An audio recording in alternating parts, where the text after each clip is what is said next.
ഒരു മസാല ദോശയും ഒരു ചായ, ഒരു പുട്ടും ഒരു കാപ്പി. അപ്പൊ ഈ ചായയോ കാപ്പിയോ ഒന്നെങ്കിൽ ഭക്ഷണം കഴിക്കുന്നതിന്റെ ഒരു 1-1.5 മണിക്കൂർ കഴിഞ്ഞ് കഴിക്കും, അല്ലെങ്കിൽ 1 മണിക്കൂർ മുമ്പ് കുടിക്കുക. ഒപ്പം അതാണ്. ബ്രെഡ് ജാമും വളരെ മോശമാണ്. അതൊരിക്കലും നമ്മുടെ ശരീരത്തിന് അഡ്വൈസബിൾ ആയിട്ടുള്ള സാധനമല്ല. ബിസ്ക്കറ്റിന്റെ പുറത്ത് അതിന്റെ കണ്ടന്റ് എഴുതി വെച്ചിട്ടുണ്ട്. ആ കണ്ടന്റ് നേരെ ഇപ്പൊ ChatGPT ഉണ്ടല്ലോ, അതിന്റെ ഫോട്ടോ എടുത്തിട്ട് is it good for our health എന്ന് ആരെങ്കിലും അടിച്ചു നോക്കിയാൽ അവന് വേണ്ട ഉത്തരം കിട്ടും. ഏറ്റവും പ്രധാനപ്പെട്ട രാവിലെ എണീറ്റാൽ ഉടൻ നമ്മളൊരു 1.5 ലിറ്റർ വെള്ളം പലപ്പോഴായിട്ട് കുടിക്കുക എന്നുള്ളത്. പ്രോട്ടീൻ എന്നുള്ളത് ഒന്നെങ്കിൽ പുഴുങ്ങിയ മുട്ടയാവാം, അല്ലെങ്കിൽ കടലയാകാം. ബ്രേക്ക്ഫാസ്റ്റ് രാജാവിനെ പോലെ കഴിക്കണം എന്നാണ് പഴമക്കാർ പറയാറ്. അതുകൊണ്ട് നമുക്ക് 2 കുറ്റി പുട്ടും 4 ഏത്തപ്പഴവും 5 ചപ്പാത്തിയും 2 മുട്ട റോസ്റ്റും ഇങ്ങനെയാണോ ഉദ്ദേശിക്കണേ? രാജാവ് ജീവിച്ചിരിക്കണം. രാജാവിനെ പോലെ ബ്രേക്ക്ഫാസ്റ്റ് കഴിക്കുന്നതിന് വിരോധമൊന്നുമില്ല. എങ്ങനെ കഴിക്കണം എന്നുള്ളതാണ്. ബ്രേക്ക്ഫാസ്റ്റ് വളരെ ഇമ്പോർട്ടൻ്റ് ആണ്. അതാണ് ഏറ്റവും പ്രധാനപ്പെട്ട. ബ്രേക്ക്ഫാസ്റ്റ് രാജാവിനെ പോലെ എന്നവർ പറയുന്നതിന് ഏറ്റവും പ്രധാനപ്പെട്ട കാര്യം, നമ്മൾ ഒരിക്കലും സ്കിപ്പ് ചെയ്യാൻ പാടില്ലാത്ത ഭക്ഷണങ്ങളിലൊന്നും ബ്രേക്ക്ഫാസ്റ്റ് ആണ്. കാരണം നമ്മൾ ലോങ് ആയിട്ട് ഉറക്കവും കൂടിയൊക്കെ വരുമ്പോൾ ഒരു ലോങ് ആയിട്ട് ഫാസ്റ്റിങ്ങിനെ ബ്രേക്ക് ചെയ്ത് നമ്മളുടെ ഡേ സ്റ്റാർട്ട് ചെയ്യുന്നത് ബ്രേക്ക്ഫാസ്റ്റിലാണ്.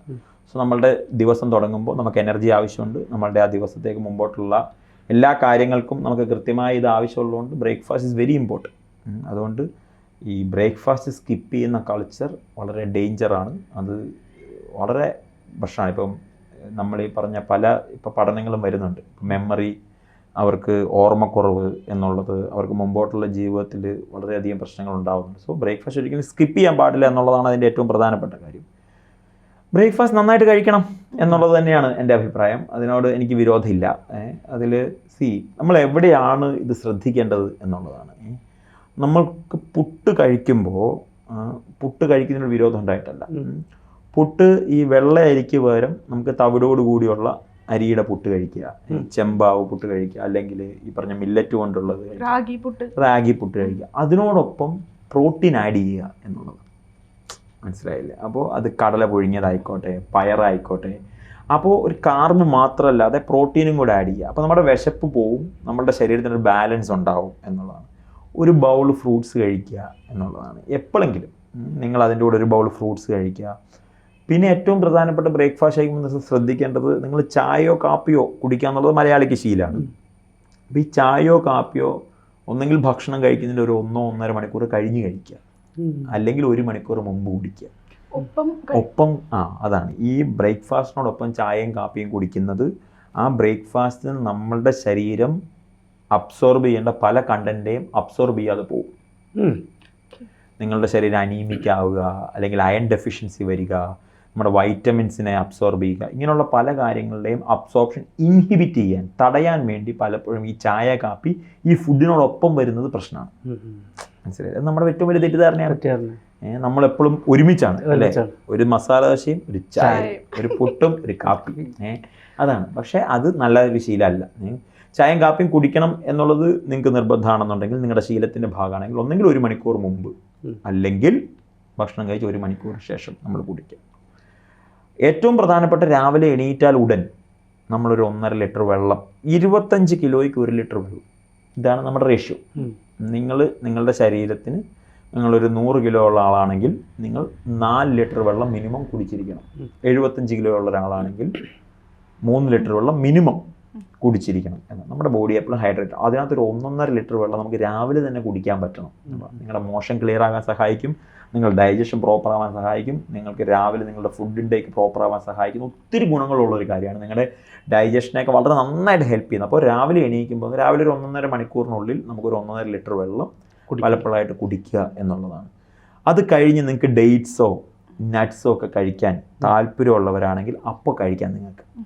നിങ്ങൾക്ക് ഈ മെയിൻ കോഴ്സ്, അതായത് മെയിൻ ബ്രേക്ക്ഫാസ്റ്റ് കഴിക്കുന്നതിന് ഇത് കഴിച്ചാലുള്ള ഗുണം, നമുക്ക് അപ്പോൾ ഒരു ഗ്ലൂക്കോസിൻ്റെ കണ്ടന്റ് നമ്മുടെ ശരീരത്തിന് വളരെ എനർജി ആവും. അതോടൊപ്പം നമ്മൾ ബാക്കിയുള്ള നമ്മുടെ ബ്രേക്ക്ഫാസ്റ്റിൻ്റെ ഇൻടേക്ക് കൺട്രോൾഡ് ആയിരിക്കും, നമ്മൾ ഓൾറെഡി കഴിക്കുന്നുണ്ട്. നമ്മുടെ ശരീരത്തിന് ആവശ്യത്തിനായി വെള്ളം കുടിക്കുന്നു. അതിനുശേഷം നമ്മൾ അപ്പോൾ നമ്മുടെ ശരീരത്തിനെ വളരെ ഹെൽത്തി ആയിട്ട് നമ്മൾ പ്രിപ്പയർ ചെയ്യാം. ഹെൽത്തി ആയിട്ട് പ്രിപ്പയർ ചെയ്തതിന് ശേഷമാണ് നമ്മൾ ബ്രേക്ക്ഫാസ്റ്റ് കഴിക്കുന്നത്. ബ്രേക്ക്ഫാസ്റ്റ് കഴിക്കുമ്പോൾ ഈ പറഞ്ഞതുപോലെ നമ്മൾ ഏറ്റവും പ്രധാനപ്പെട്ടായിട്ട് ശ്രദ്ധിക്കേണ്ടത് ഈ പറഞ്ഞ വെള്ളയരിക്ക് പകരം ഈ പറഞ്ഞ എല്ലാ കാര്യങ്ങളും ചുമന്ന അരി കൊണ്ട് ഉണ്ടാക്കാം. അതായത് കുത്തരി കൊണ്ടോ അല്ലെങ്കിൽ തവിട് കളയാത്ത അരി കൊണ്ടോ നമുക്ക് ഉണ്ടാക്കാൻ പറ്റും. ദോശയാണെങ്കിൽ ഇഡലി ആണെങ്കിൽ ഒക്കെ ഉണ്ടാക്കാൻ പറ്റും. അപ്പം അതുകൊണ്ട് ഉണ്ടാക്കാം. അതിനോടൊപ്പം നമുക്ക് കുറച്ച് പ്രോട്ടീൻ എന്നുള്ളത് ഒന്നെങ്കിൽ പുഴുങ്ങിയ മുട്ടയാവാം, അല്ലെങ്കിൽ കടലയാകാം, പയറാകാം എന്ന് പറഞ്ഞതുപോലുള്ള പ്രോട്ടീൻ്റെ ഒരു കറിയാണ് ശരിക്കും വരേണ്ടത്. അതായിരുന്നു നമ്മുടെ ശീലം. നമ്മുടെ തനത് മലയാളിയുടെ ശീലത്തിലേക്കൊക്കെ തിരിഞ്ഞു നോക്കിയാൽ അതാണ് ഏറ്റവും കൂടുതലുള്ളത്. അപ്പം അത് നമ്മളുടെ ബാലൻസ്ഡ് ആക്കുക എന്നുള്ളതാണ്. അപ്പം മുട്ടയാണെങ്കിലും കറി കഴിക്കാം എന്ന് ഡോക്ടർ പറയുന്നുണ്ടല്ലോ. പുഴുങ്ങിയ മുട്ട ഫ്രൈ ആണ് ഒഴിവാക്കാൻ റിക്വസ്റ്റ് ചെയ്യുന്നത്. രാവിലെ പൂരി, വട ഇങ്ങനെയുള്ള കാര്യങ്ങളൊക്കെ ശീലമാക്കുന്നത് വളരെ ദോഷമാണ്. ഇപ്പോൾ എന്ത് കഴിക്കാം എന്നുള്ളത് പറയുന്നത് പോലെ തന്നെ ഏറ്റവും പ്രധാനപ്പെട്ടതാണ് രാവിലെ എന്തൊക്കെ അവോയ്ഡ് ചെയ്യണം എന്നുള്ളത്. സർവേ എടുക്കുമ്പോൾ ബ്രേക്ക്ഫാസ്റ്റിൽ ഏറ്റവും കൂടുതൽ കണ്ടുവരുന്ന 3-4 ബ്രേക്ക്ഫാസ്റ്റിൽ കോമൺ ആയിട്ട് കണ്ടുവരുന്ന കാര്യങ്ങൾ കുറച്ച് ഡേഞ്ചറാണ്. ഒന്ന് എന്താണ്, ബ്രെഡ് എടുത്തിട്ട് ജാം തേക്കുന്ന പരിപാടിയാണ്. വളരെ മോശമാണ്. ബ്രെഡ് ജാമും വളരെ മോശമാണ്. കാരണം വെള്ള ബ്രെഡ് എന്ന് പറഞ്ഞാൽ മൈദയാണ്. അത് നിങ്ങളുടെ റിഫൈൻഡ് ഇതാണ്. അപ്പോൾ അതൊരിക്കലും നമ്മുടെ ശരീരത്തിന് അഡ്വൈസബിൾ ആയിട്ടുള്ള സാധനമല്ല. അത് ജാമിൽ തേച്ച് നിത്യവും കഴിക്കുന്ന ആൾക്കാർക്ക് വളരെ very soon within 1 year they will have fatty liver. Within 1.5 year they will have diabetic. അത് ഏത് കാറ്റഗറിയാണ് നിങ്ങൾ നോക്കണ്ട, ദേ വിൽ ഗെറ്റ് ഇറ്റ്. അത് ഏറ്റവും ഡേഞ്ചറാണ്. 2 നൂഡിൽസ് കൾച്ചറാണ്. നമ്മൾ രാവിലെ ഈ നൂഡിൽസ് കഴിക്കുന്ന അഗെയിൻ ആണ്. അപ്പോൾ അതിൻ്റെ കൂടെ നമ്മൾ മസാലയൊക്കെ ചേർത്ത് ആവശ്യമില്ലാത്തൊരു കാര്യമാണ്. ഈ 2 കാര്യങ്ങൾ നമുക്ക് നിത്യവും നമ്മുടെ ജീവിതത്തിൽ ഇപ്പോൾ സ്ഥിര സംഭവമായിക്കൊണ്ടിരിക്കുക. മൂന്നാമത്തത് ഈ പറഞ്ഞ പോലെ ബിസ്ക്കറ്റിൻ്റെ ഇൻടേക്കാണ്. രാവിലെ ഞാൻ എന്താണ് കഴിച്ചത്? 5 കുക്കീസാണ് കഴിച്ചത്. ഡേഞ്ചറാണ്. കാരണം ഇതൊന്നും നമ്മളുടെ കൾച്ചറിലോ നമ്മുടെ ശീലമോ ഒന്നും ആയിരുന്നില്ല. അപ്പോൾ ഈ 3 കാര്യങ്ങൾ, പിന്നെ ഫ്രൈഡ് ആയിട്ടുള്ള കാര്യങ്ങൾ രാവിലെ തന്നെ സ്റ്റാർട്ട് ചെയ്യുക. പൂരി പോലുള്ള കാര്യം ഞാൻ പറഞ്ഞ മാസത്തിൽ ഒരു ദിവസം കഴിക്കുന്നതിനല്ല കേട്ടോ. അത് നമ്മളുടെ ശീലമാവുന്നിടത്താണ് നമ്മളുടെ പ്രശ്നം. എനിക്ക് രാവിലെ പൂരിയാണ് ഇഷ്ടം എന്ന് പറയുന്നത് പ്രശ്നമാണ്. ഞാൻ പൂരി കഴിച്ചാണ് ശീലിക്കുന്നത്, പ്രശ്നമാണ്. ഈ പൂരി ആയിക്കോട്ടെ, വടയായിക്കോട്ടെ, ഇതൊക്കെ രാവിലെ തന്നെ ഫ്രൈ ചെയ്ത് കഴിക്കുന്നത് നമ്മളുടെ ശരീരത്തിന് നല്ലതായിട്ടുള്ള ശീലമല്ല. മോശമാണ്. ഒരിക്കലും നമുക്ക് ഞാൻ പറയാം, നിങ്ങൾ ഒരു ഫ്ലൈറ്റിൽ യാത്ര ചെയ്യാണ്. നിങ്ങൾക്ക് രാവിലെ ആകുമ്പോൾ ബ്രേക്ക്ഫാസ്റ്റ് ആയിട്ട് കഴിക്കാൻ കിട്ടുന്നത് ബ്രേക്ക്ഫാസ്റ്റ് ബാർ എന്നുള്ള ഒരു ബിസ്ക്കറ്റ് ഉണ്ടല്ലോ. ഞാൻ പറയുന്നത് മാസത്തിലൊന്നോ അല്ലെങ്കിൽ നിങ്ങളൊരു ഒക്കേഷണലായിട്ട് ഇത് കഴിക്കുന്നതിനല്ല. പക്ഷെ നമ്മുടെ ശീലമാവേണ്ട കാര്യമില്ല. ഒരിക്കലും നമ്മുടെ ശീലമാവേണ്ട കാര്യമില്ല. കോൺഫ്ലിക്സ് ആയിക്കോട്ടെ, നൂഡിൽസ് ആയിക്കോട്ടെ, ബിസ്ക്കറ്റ് ആയിക്കോട്ടെ, പൂരി ആയിക്കോട്ടെ, ഈ പറഞ്ഞ ബ്രെഡും ജാമും ആയിക്കോട്ടെ, ഇതൊന്നും നമ്മളുടെ അപ്പോഴും ഞാൻ കുട്ടികളുടെ കാര്യം പറയാണ്. നമ്മൾ കുട്ടികൾക്ക് ടിഫിൻ പൊറിഞ്ഞു വിടുമ്പോൾ ഉച്ചയ്ക്ക് 11 മണിക്ക് കഴിക്കാൻ വേണ്ടി ഒരു സ്നാക്ക് കൊടുത്തു വിടും. അത് പകുതി കൂടുതൽ ബിസ്ക്കറ്റ് തന്നെയാണ്. ഇപ്പോൾ കുട്ടികളെ ഏറ്റവും കൂടുതൽ ഒരു വയസ്സ് അല്ലെങ്കിൽ 2 വയസ്സ് മുതൽ ഒരു 4-5 വയസ്സ് വരെയുള്ള കുട്ടികൾക്ക് മജോറിറ്റി ഓഫ് കൊടുക്കുന്നത്, അമ്മമാർ കൊടുക്കുന്ന സാധനം ഈ ബിസ്ക്കറ്റാണ്. അപ്പം അത് മുതലേ നമ്മൾ കട്ട് ഡൗൺ ചെയ്യണം. അതോ കുട്ടികൾക്ക് കൺട്രോൾഡ് ആവണം എന്നുള്ളതാണ്. കാരണം അത് മുതലേ കുട്ടികളുടെ ഹെൽത്തിനെ ബാധിക്കണം. തീർച്ചയായിട്ടും ഞാൻ പറയുന്നത് ലോകത്ത് ഒരാളും ബിസ്ക്കറ്റ് ഹെൽത്തി എന്ന് പറയുന്നില്ലല്ലോ. ഈ ബിസ്ക്കറ്റ് പാക്കറ്റിന്റെ പുറത്ത് എഴുതിയിട്ടുണ്ട് അതിൽ നിന്ന് ഒരെണ്ണേ നമ്മൾ കഴിക്കാൻ പാടുള്ളൂ എന്നൊക്കെ. അത് ഉണ്ടാവാൻ സാധ്യതയുണ്ട്. കാരണം ബിസ്ക്കറ്റിന്റെ പുറത്ത് അതിന്റെ കണ്ടന്റ് എഴുതി വെച്ചിട്ടുണ്ട്. ആ കണ്ടന്റ് എഴുതി നമ്മൾ വായിക്കുമ്പോൾ തന്നെ നമുക്ക് ഏകദേശം, അല്ലെങ്കിൽ ആ കണ്ടന്റ് നേരെ ഇപ്പൊ ChatGPT ഉണ്ടല്ലോ, അതിന്റെ ഫോട്ടോ എടുത്തിട്ട് is it good for our health എന്ന് ആരെങ്കിലും അടിച്ചു നോക്കിയാൽ അവന് വേണ്ട ഉത്തരം കിട്ടും. അപ്പോൾ ഇതൊന്നും ഇത് ഉണ്ടാക്കിയവർ പോലും ഇതുപോലെ അവരുടെ ഒരു നേരത്തെ ഭക്ഷണമാക്കണം എന്ന് വിചാരിച്ചുണ്ടാക്കിയതാണെന്ന് ഞാൻ വിശ്വസിക്കുന്നില്ല. ഇതൊരു സ്നാക്കായിട്ട് ഒക്കേഷണലായിട്ടൊക്കെ കഴിക്കാൻ വേണ്ടിയാണ് പലപ്പോഴും ഇത് ഉണ്ടാവുക. പക്ഷെ നമ്മളുടെയൊക്കെ മടി കൊണ്ടും നമ്മളുടെയൊക്കെ ഇല്ല എന്ന് നമ്മൾ വിശ്വസിക്കുന്ന സമയം കൊണ്ടും അപ്പോൾ അതുകൊണ്ടാണ് നമുക്കിത് ഒരിക്കലും കുട്ടികളൊക്കെ ഡെഫിനറ്റ് ആയിട്ടും കുട്ടികൾക്കൊന്നും ഇത് ഒരു ശീലമാക്കേണ്ട കാര്യമല്ല. നമ്മൾ വൺസ് ഇൻ എ വൈൽ അവർ കൊടുക്കുന്നതിനല്ല, പക്ഷെ അതൊന്നും ശീലമാക്കേണ്ട കാര്യം. ഇപ്പോൾ സ്മൂത്തി എന്ന് പറഞ്ഞിട്ടൊരു ട്രെൻഡാണല്ലോ ഇപ്പോൾ. ചിങ്ങമ്പഴം, 2 സ്പൂൺ ഓട്സ്, ഇച്ചിരി പാല്, നട്ട്സ്, ഇതെല്ലാം കൂടി മിക്സിയിലിട്ട് അടിച്ചിട്ട് ഒരു വലിയ ഗ്ലാസ് കഴിക്കാന്നുള്ളൊരു ശീലം, അത് വളരെ നല്ലതല്ലേ? കുഴപ്പമൊന്നുമില്ല. അത് നിങ്ങൾക്ക് ഒരു നേരത്തെ ഭക്ഷണമാക്കി കഴിക്കാൻ നിങ്ങൾക്ക് പറ്റിയാൽ നല്ലതാണ്. പക്ഷെ അവിടെ ഒരു ചോദ്യം, അത് ശീലമാക്കിയാലോ? പ്രശ്നമില്ല. പക്ഷെ അതിനകത്ത് എന്തൊക്കെയാണ് ആഡ് ചെയ്യുന്നത് നിങ്ങൾ നോക്കണം. പഞ്ചസാരയൊക്കെ ആഡ് ചെയ്താൽ പോയി, പഞ്ചസാര ആഡ് ചെയ്താൽ പോയി. ഈ പറഞ്ഞ കാര്യങ്ങളൊക്കെ ആഡ് ചെയ്താൽ പിന്നെ ഇപ്പൊ ഇതിനകത്തൊരു ഇഷ്യൂ പാലാണ്. നിങ്ങൾ ഏത് പാലാണ് യൂസ് ചെയ്യുന്നത്? ഇവിടെ ഇപ്പോ 99% നമുക്ക് കിട്ടുന്ന പാലും കെമിക്കലൈസ്ഡ് ആണ്. അപ്പോൾ ശരിക്കും നിങ്ങളൊരു പശുവും പാല് കുടിച്ചാൽ നിങ്ങൾക്ക് ഒരു പ്രശ്നമില്ല. യഥാർത്ഥത്തിൽ പശുവും പാല് കിട്ടുന്നുണ്ടോ? അതിൻ്റെ ഒരു എക്സ്ട്രീമിലേക്കൊക്കെ പോയാൽ നമുക്കിപ്പോൾ പശു കഴിക്കുന്ന ഭക്ഷണം തൊട്ട് പ്രശ്നമാണ് എന്നുള്ളതാണ് സത്യം അത് പറയുന്നുണ്ട് ഇപ്പോൾ. അവിടെ തൊട്ട് പ്രശ്നമാണ്. പക്ഷെ സ്റ്റിൽ നമുക്ക് പശുവിൽ നിന്നുള്ള ഡയറക്റ്റ് പാല് കിട്ടുന്നില്ല.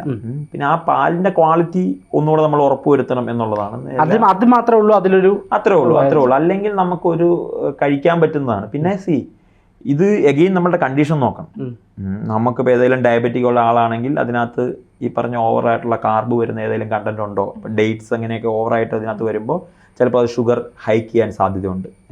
അപ്പോൾ നമ്മൾ ശ്രദ്ധിക്കണം എന്നുള്ളതാണ്. അതല്ലെങ്കിൽ ശരിക്കും സ്മൂത്തി കൾച്ചർ പ്രശ്നമുള്ള കാര്യമല്ല. പക്ഷെ നമുക്ക് ഉറപ്പുവരുത്തണം നമുക്ക് വേണ്ട എനർജി അതിനകത്ത് നമുക്ക് കിട്ടുന്നുണ്ട്. ഓവറായിട്ട് ഫിസിക്കൽ ആക്ടിവിറ്റി ചെയ്യുന്ന ഒരാൾക്ക് സ്മൂത്തിയിൽ നിന്ന് വേണ്ട ഗ്ലൂക്കോസ് കിട്ടുന്നുണ്ടോ എന്ന് ഉറപ്പുവരുത്തുക. അങ്ങനെയാണെങ്കിൽ സ്മൂത്തി കൾച്ചറിനോട് എനിക്ക് വിരോധമില്ല. ഈ പറഞ്ഞ പോലെ ഡോക്ടറിൻ്റെ ഒരു പോയിന്റ് അനുസരിച്ച് നമ്മൾ എല്ലാ ദിവസവും രാവിലെ ഈ പറയുന്ന രീതിയിൽ ഒരു 25 വയസ്സുകാരൻ കഴിച്ച് ശീലിക്കുകയാണെങ്കിൽ അയാൾക്ക് ജീവിതത്തിൽ ഈ ഒരു ലൈഫ് സ്റ്റൈൽ ഡിസീസ് വരത്തില്ല. ലൈഫ് സ്റ്റൈൽ ഡിസീസ് അയാൾക്ക് ഒരു പരിധി വരെ അയാൾക്ക് പുറത്തു വരാൻ സാധിക്കും. പിന്നെ ജനറ്റിക് ആയിട്ടും അയാൾക്ക് ഈ പറഞ്ഞ സോഷ്യലി ആയിട്ടും ഉണ്ടാവാൻ ചില ഇഷ്യൂസ് ഉണ്ടാവാൻ സാധ്യത ഉണ്ടാവാം. അതിനെ മോണിറ്റർ ചെയ്യുക എന്നുള്ളതാണ് ഞാൻ പറഞ്ഞില്ലേ. ഇപ്പം നമ്മൾ ഇങ്ങനെയൊക്കെ ജീവിക്കുമ്പോഴും നമുക്ക് മോണിറ്റർ ചെയ്യാനുള്ള സംവിധാനങ്ങളുണ്ടല്ലോ. ഒരു 1 in 6 months നമ്മളൊരു ബ്ലഡ് പാരാമീറ്റേഴ്സും വൈറ്റൽസ് ഒക്കെ നോക്കി അതിനെയൊക്കെ കറക്റ്റായിട്ടൊന്ന് ചെക്ക് ചെയ്ത് നോക്കിയാൽ നമുക്ക് ഈസി ആയിട്ട് ലൈഫ് സ്റ്റൈൽ ഇഷ്യൂസ് എന്താണ്, life style issues coming from life style. Life style modification ആണ് ലൈഫ് സ്റ്റൈൽ ഇഷ്യൂസിന്റെ പരിഹാരം ഇല്ല. ലൈഫ് സ്റ്റൈൽ ഇഷ്യൂസിന്റെ കാരണവും ലൈഫ് സ്റ്റൈലാണ്. അതുകൊണ്ടാണ് നമ്മൾ ലൈഫ് സ്റ്റൈൽ കറക്റ്റ് ചെയ്യാൻ പറയുന്നത്. അതിന്റെ പേരെങ്ങനെയല്ലേ, ജീവിതശൈലി രോഗങ്ങൾ എന്തുകൊണ്ടാണ് വരുന്നത് നമുക്ക് ചോദിക്കണം. ജീവിതശൈലി രോഗങ്ങൾ വരുന്നത് ജീവിതശൈലിയിൽ നിന്നാണ്. ജീവിതശൈലി ശ്രദ്ധിക്കാനാണ് പറയുന്നത്. ജീവിതശൈലി ശ്രദ്ധിക്കുമ്പോൾ സ്വാഭാവികമായിട്ടും ജീവിതശൈലി രോഗങ്ങൾ വരരുതല്ലോ. ഇനി അഥവാ വന്നാൽ അത് മോഡിഫൈ ചെയ്യാനുള്ള സംവിധാനം അത് മാത്രമേ ഉള്ളൂ. അത് ജീവിതശൈലി രോഗങ്ങളെ ക്യൂർ ചെയ്യാൻ നിങ്ങൾക്ക് മാത്രമേ സാധ്യമുള്ളൂ. Body heals itself. ശരീരത്തെ തന്നെ ടേക്ക് കെയർ ചെയ്യും. പക്ഷേ അതിന് സാഹചര്യം ഒരുക്കി കൊടുക്കേണ്ടത് നമ്മളാണ്. സോ ബ്രേക്ക്ഫാസ്റ്റ് ഏറ്റവും പ്രധാനപ്പെട്ട കാര്യമാണ്. ബ്രേക്ക്ഫാസ്റ്റാണ് നമ്മുടെ ഡേ സ്റ്റാർട്ട് ചെയ്യുന്നത്. അതുകൊണ്ട് ഇപ്പം ശ്രദ്ധിക്കേണ്ടത് ബ്രേക്ക്ഫാസ്റ്റ് സ്കിപ്പ് ചെയ്യാൻ പാടില്ല എന്നുള്ളതാണ്. ബ്രേക്ക്ഫാസ്റ്റ് സ്കിപ്പ് ചെയ്യുന്ന കൾച്ചർ യോജിക്കാൻ പറ്റാത്തതാണ്. നമ്മൾ കോമൺ ആയിട്ട് ഉപയോഗിക്കേണ്ടാത്ത കുറച്ച് ബ്രേക്ക്ഫാസ്റ്റുകളാണ് ഈ പറഞ്ഞ ബ്രെഡ് ആയിക്കോട്ടെ, നൂഡിൽസ് ആയിക്കോട്ടെ, പൂരി ആയിക്കോട്ടെ, ബിസ്ക്കറ്റ് ആയിക്കോട്ടെ. ഈ കൾച്ചർ അത് നമ്മൾ അവോയ്ഡ് ചെയ്യുക എന്നുള്ളതാണ്. നമ്മളുടെ തനത് ബ്രേക്ക്ഫാസ്റ്റ് നമ്മൾ കഴിക്കുമ്പോൾ അതിനകത്ത് ഫൈബറിൻ്റെയും പ്രോട്ടീൻ്റെയും കൂടെ കണ്ടൻറ്റ് നമ്മളുടെ കാർബോഹൈഡ്രേറ്റിൻ്റെ ഇഡലിയുടെയും ദോശയുടെ കൂടെയും പുട്ടിൻ്റെ കൂടെയും ഇടിയപ്പത്തിൻ്റെ കൂടെയും ചപ്പാത്തിയുടെ കൂടെയൊക്കെ ഒരു പ്രോട്ടീൻ്റെ കണ്ടൻറ്റും ഒരു ഫൈബറിൻ്റെ കണ്ടൻറ്റും കൂടി ഉണ്ട് എന്ന് ഉറപ്പുവരുത്തുക എന്നുള്ളതാണ് ഒന്ന്. പിന്നെ ചായയോ കാപ്പിയോ നിങ്ങൾ പഞ്ചസാര ഇല്ലാതെ കുടിക്കുന്നത് ഒന്നെങ്കിൽ ഭക്ഷണത്തിന് 1 മണിക്കൂർ മുമ്പോ അല്ലെങ്കിൽ ഭക്ഷണത്തിൻ്റെ 1 മണിക്കൂർ കഴിഞ്ഞോ. ഇത്രയും കാര്യങ്ങളാണ് ബ്രേക്ക്ഫാസ്റ്റിൽ ഏറ്റവും പ്രധാനപ്പെട്ടതായിട്ട് നമ്മൾ ശ്രദ്ധിക്കേണ്ടത്. പിന്നെ ചില ആൾക്കാർ ജ്യൂസ് ആക്കും ബ്രേക്ക്ഫാസ്റ്റ്. ജ്യൂസിൽ ഇംഗ്ലീഷ് ബ്രേക്ക്ഫാസ്റ്റ് എന്ന് പറഞ്ഞിട്ട് ഇപ്പം ഒത്തിരി ആൾക്കാർക്ക് ഭയങ്കര താല്പര്യമുണ്ട്. ശരീരത്തിന് കേടല്ലേ ജ്യൂസ് ഡയറക്ട്ലി രാവിലെ തന്നെ വെറും വയറ്റിൽ. സിട്രിക് ഫ്രൂട്ട്സ് ഒന്നും രാവിലെ ഡയറക്റ്റ്ലി കഴിക്കാൻ പാടില്ല. സിട്രിക് ഫ്രൂട്ട്സ് ഒന്നും രാവിലെ ഡയറക്റ്റ്ലി കഴിക്കാൻ പാടില്ല. അത് നിങ്ങൾക്ക് അസിഡിറ്റി പ്രശ്നം ഉണ്ടാക്കും. അത് വയറ് വീണ്ടും ഇറിറ്റേറ്റഡ് ആകും എന്നുള്ളതാണ്. അല്ലാതെ ഫ്രൂട്ട് ജ്യൂസ് കുടിക്കുന്നതിനോട് വിരോധമില്ല. പക്ഷേ ഫ്രൂട്ട് ജ്യൂസ് മാത്രമാക്കാൻ പാടില്ല. അത് നിങ്ങൾക്ക് വേണ്ട കാർബും പ്രോട്ടീനൊക്കെ നിങ്ങൾക്ക് രാവിലെ കൊടുക്കാൻ ബാലൻസ്ഡ് ആക്കാൻ പറ്റണം. അതും ഫ്രഷ് ജ്യൂസ്. ഈ ടാങ്ക് പോലത്തെ പൊടികളല്ലല്ലോ പറയുന്നത്. അങ്ങനത്തെ ഒരു സാധനത്തിനോട് ഞാൻ പറയുന്നില്ല. ഹെൽത്തി ബ്രേക്ക്ഫാസ്റ്റ് ഡ്രിങ്ക് എന്നൊക്കെ പറഞ്ഞ എന്തൊക്കെയോ സാധന സാമഗ്രികളൊന്നുമല്ല. അതിനോടൊന്നും ഒരു യോജിപ്പുമില്ല. അതൊന്നും പറഞ്ഞിട്ടുമില്ല. Fresh juice without sugar. എല്ലാത്തിനും അത് നമുക്ക് കൂട്ടിച്ചേർക്കണം. വിത്തൗട്ട് ഷുഗർ എന്നുള്ളത് ഫ്രഷ് ജ്യൂസ് അത് പറഞ്ഞില്ലേ അതിൻ്റെ ഭക്ഷണത്തിൻ്റെ കൂടെ നമുക്ക് ഇൻക്ലൂഡ് ചെയ്യാം. പിന്നെ ഈ പറഞ്ഞ പോലെ ജ്യൂസിനേക്കാളും നല്ലത് ഫ്രൂട്ട്സ് ആയിട്ട് കഴിക്കുന്നതാണ്. അതാണ് ഫൈബർ കണ്ടന്റ് നഷ്ടപ്പെടാതെ നമുക്ക് കിട്ടുന്നത്. സോ ഫ്രൂട്ട്സ് ഒരു ബൗളിനകത്ത് കഴിക്കുന്നതാണ്. യെസ്, ഫ്രൂട്ട്സ് ജ്യൂസ് ആയിട്ട് കഴിക്കുന്നതും ഫ്രൂട്ട്സ് ആയിട്ട് കഴിക്കുന്ന വ്യത്യാസമുണ്ട്. രണ്ടും ഫ്രൂട്ട് അല്ല, രണ്ടും ഫ്രൂട്ടാണ്. പക്ഷെ കഴിക്കുന്നത് നമ്മുടെ ശരീരത്തിൽ നമുക്കതുണ്ടാകുന്ന ചേഞ്ചും വ്യത്യസ്തമാണ്. അതുകൊണ്ട് ഫ്രൂട്ട്സ് എപ്പോഴും ഫ്രൂട്ട്സ് ആയിട്ട് കഴിക്കാൻ പറ്റുകയാണെങ്കിൽ അതാണ് ഏറ്റവും നല്ലത്. അതാണ് ഫൈബർ കണ്ടന്റ് വരുന്നത്. മറ്റേതൊരു സഡൻ എനർജി ബൂസ്റ്റിനൊക്കെ ജ്യൂസ് ഹെൽപ്പ് ചെയ്യും. പക്ഷേ ഒരു പ്രോപ്പറായിട്ട് ശരീരത്തിന് ഗുണം ചെയ്യുന്ന എപ്പോഴും ഒരു bowl of fruits, cut fruits ആയിട്ട് കഴിക്കുന്നത്.